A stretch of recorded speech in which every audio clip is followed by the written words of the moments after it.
మహిళలకు అమెరికా అకస్మాత్తుగా జారీ చేసిన ట్రావెల్ అడ్వైజరీ విస్మయానికి గురిచేస్తోంది. భారత్ వెళ్లే అమెరికన్లు మరిన్ని ఎక్కువ జాగ్రత్తలు పాటించాలని అమెరికా విదేశాంగ శాఖ లెవెల్ 2 ట్రావెల్ వార్నింగ్ జారీ చేసింది.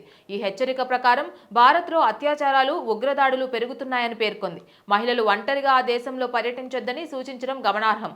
భారతదేశంలో వేగంగా పెరుగుతున్న నేరాల్లో అత్యాచారాలు ఒకటి. పర్యాటక ప్రదేశాలు, మార్కెట్లు, రవాణా కేంద్రాలు, ప్రభుత్వ వాహనాలపై హింసాత్మక నేరాలు, ఉగ్రవాద దాడులు జరుగుతాయని తెలిపింది. ముఖ్యంగా తూర్పు మహారాష్ట్ర, ఉత్తర తెలంగాణ, పశ్చిమ బెంగాల్ ప్రాంతాలు ఎక్కువ ప్రమాదంలో ఉన్నట్లు పేర్కొంది.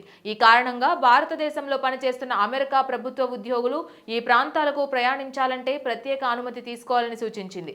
ఈ ట్రావెల్ అడ్వైజరీలో కొన్ని భారతీయ చట్టాలను కూడా స్పష్టం చేసింది.